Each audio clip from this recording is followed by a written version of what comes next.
playing Heroclix for a long time. 15 years even. Heroclix is celebrating its 15-year anniversary. It means I'm celebrating my 15th year of playing Heroclix. Oh boy, it's a lot of Heroclix. I get to meet a lot of interesting people. One person in particular I met for the first time back in 2007. His name is Mike, and not the one that's on the Metal Lab on a regular basis, not Mr. Mike Payne. This is one Mike White. You've seen him on the Metal Lab once or twice. I met him back in the Monsters and Mutations pre-release sealed. He thumped me with a Danger because, well, Danger was a new thing, and boy, could she ever ruin your day in sealed play, let me tell you. But ultimately, the point was, when I first met Mike, it was the beginning of a long-term friendship based around Heroclix. There's also a long-term rivalry. Mike, for the longest time, couldn't stop beating me. Now, granted, 90% of the times I've played against him in tournaments was sealed or nonsense tournaments that I brought nonsense, and I was really just at the venue to bring things. But he was still consistently able to beat me very handedly on a regular basis. Even in the 1 year we met each other in Canadian Nationals, he managed to get the upper hand on me. More recently, I managed to get the upper hand on him, and it's because I've been stealing a tactic of his. And it is talking out my turn. Now, what I mean is, a lot of times you're staring at the board, counting squares, trying not to tell your opponent anything. But I'll tell you this. Even though Heroclix works on multiple dimensions, there is still, on every board, a finite number of actions that you make with each character that you have. And there's a finite number of things you can do to your opponent, followed by a finite number of things that your opponent can do back to you. And one of the things that has really gone a long way in making me better was adopting Mr. White's cute little quirk of just full-blown talking at my turn, regardless of whether or not my opponent hears, because I will say, I'm going to do this, but if I do that, I leave you open to this, so I need to make sure that doesn't happen, so on and so forth until the end of it. Even if your opponent knows what possibilities they have, if they didn't, well, you just taught a new player something new.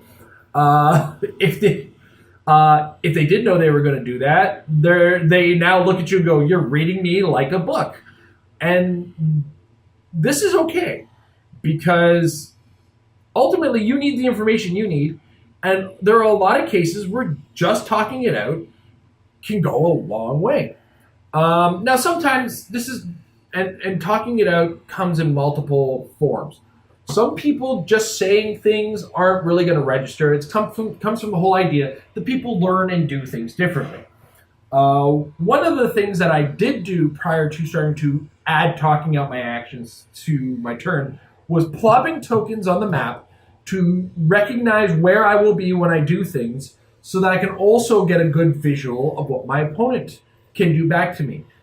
There's nothing against the rules in putting a marker on the map so that you can see what's going to do anything. If anything, it's going to speed up the process of planning your turn out even more so because you have a visual element. You don't have to tap a billion squares, then hold your finger on this square, tap to another billion squares, possibly lose your space, then recount the whole thing. The token is there, you got a marker.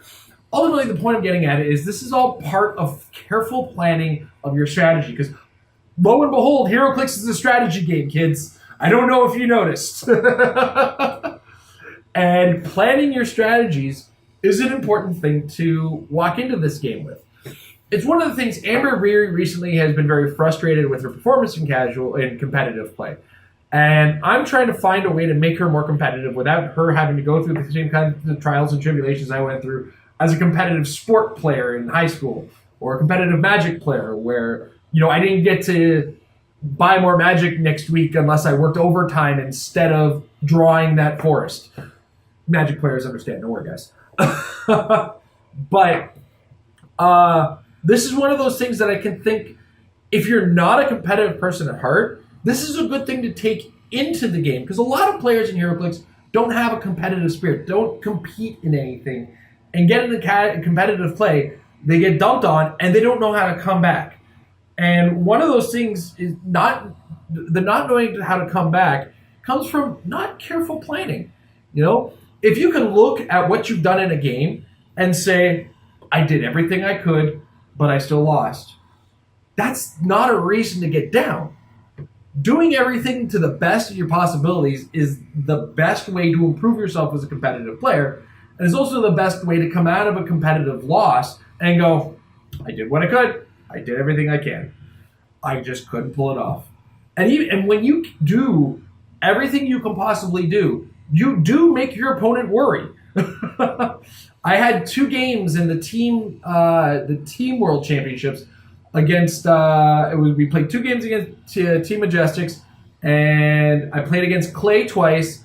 The first time he beat me, I still played well, but I knew by the end of it that I could have done better. The second time, I still lost, but I did everything I could, and he looked at me and said, if one more hit would have hit, I would have been done for. And that means I threw everything I had at him and did the best that I could to maximize what I could do. And it came from talking out everything that could possibly happen on the board.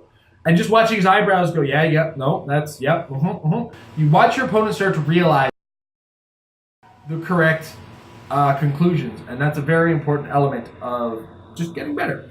So, as always, the best place to learn this is at the practice table. Talk it out, and as you're helping somebody else practice, while they're doing something, ask them why. Make them talk it out so they know why they're doing it. And then once they figured out why, now ask them what could happen if you could do that. All of this will help build both you and your opponent into better players in the long run. And it's all part of that important practice. Because you know what? Practice will make your team better. Have a good night.